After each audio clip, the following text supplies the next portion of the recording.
অতঃপর যখন তাদের খাদ্য সামগ্রী প্রস্তুত করে দেওয়া হলো, তখন তার ভাইয়ের আসবাবপত্রের মধ্যে পানপাত্র ঢুকিয়ে দেওয়া হলো। তারপর কোনো এক ঘোষক ঘোষণা করলো, ওহে কাফেলা, নিশ্চয়ই তোমরা চোর।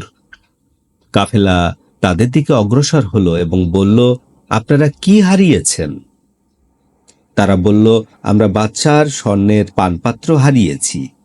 যে উহা উদ্ধার করতে পারবে তাকে এক উট বোঝাই খাদ্য দান করা হবে, এবং আমি উহার উপর জিম্মাদার। ইউসুফের ভাইরা বলল, আল্লাহর কসম, নিশ্চয় আপনারা জানেন আমরা জমিনের বুকে কোনরূপ অনাসৃষ্টির জন্য আসিনি, এবং আমরা চোরও নই। বাদশাহর লোকেরা বলল, তাহলে তোমাদের কি শাস্তি হবে যদি তোমরা মিথ্যাবাদী প্রমাণিত হও? তারা বলল, শাস্তি হবে এই যে, যার মাল আসবাবপত্রের মধ্যে পানপত্র পাওয়া যাবে সেই হবে শাস্তিযোগ্য, অর্থাৎ তাকে মালের মালিকের গোলাম বানিয়ে দেওয়া হবে। এভাবেই আমরা জালিমদের শাস্তি দিয়ে থাকি। তারা ইউসুফের ভাইয়ের বস্তা তল্লাশির আগে তার সৎ ভাইদের বস্তা তল্লাশি করেছিলেন। অতঃপর হারানো পেয়ালাটা বিনয়ামিনের বস্তা হতে বের করা হলো। এভাবেই আমি ইউসুফকে কৌশল শিক্ষা দিয়েছিলাম। সে মিশরের রাজার আইনে তার ভাইকে আটক করে রাখতে পারত না। তবে আল্লাহ যা ইচ্ছা করেন, আমি যাকে ইচ্ছা করি তার সম্মান বাড়িয়ে দেই। প্রত্যেক জ্ঞানীর উপর জ্ঞানী আছে।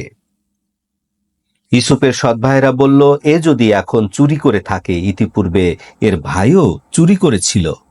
ইউসুফ কথাগুলি মনের মধ্যে লুকিয়ে রাখলেন, তাদের উদ্দেশ্যে প্রকাশ করলেন না, এবং মনে মনে বললেন, তোমরা অত্যন্ত জঘন্য অবস্থানে রয়েছ।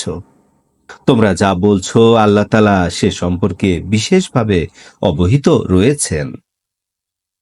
ইউসুফের সৎ ভাইয়েরা বলল, হে ক্ষমতাবান, নিশ্চয় তার বৃদ্ধ পিতা রয়েছে, তার পরিবর্তে আমাদের একজনকে রেখে দিন। নিশ্চয় আমরা আপনাকে সৎকর্মশীলদের অন্তর্ভুক্ত দেখছি।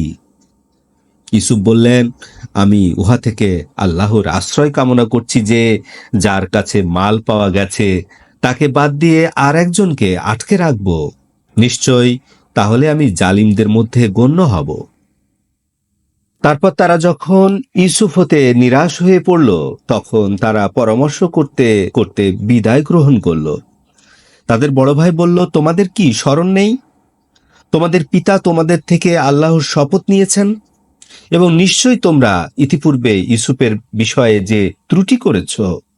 নিশ্চয় আমি এ জমিন ত্যাগ করব না, যতক্ষণ পর্যন্ত আমার পিতা আমাকে আদেশ না দেন, অথবা আল্লাহ আমার প্রতি কোনো আদেশ না করেন। তিনি উত্তম আদেশদাতা। তোমরা তোমাদের পিতার কাছে যাও, অতঃপর বলো, হে আমাদের পিতা, নিশ্চয় আপনার ছেলে চুরি করেছে। আমরা যা জেনেছি তাই আমরা বর্ণনা করছি, অদৃশ্য বিষয় আমরা হেফাজতকারী নই। ওই গ্রামবাসীর কাছে জিজ্ঞাসা করুন আমরা যেখানে অবস্থান করছিলাম, এবং ওই কাফেলার কাছেও জিজ্ঞাসা করুন যাদের মাঝে আমরা অগ্রসর হচ্ছিলাম। নিশ্চয় আমরা সত্যবাদী। ইয়াকুব বললেন, বরং তোমরা নিজেদের পক্ষ হতে এগুলি সাজিয়েছ, অতঃপর ধৈর্য ধারণ করায় আমার জন্য উত্তম। নিশ্চয় আল্লাহ তাআলা তাদের সবাইকে আমার কাছে নিয়ে আসবেন। নিশ্চয় আল্লাহ তাআলা সর্বজ্ঞ, কৌশলী।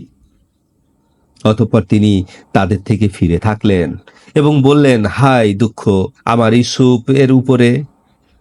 দুশ্চিন্তা তার উভয় চক্ষু সাদা হয়ে গিয়েছিল, এবং তিনি দুঃখগুলি হজম করছিলেন।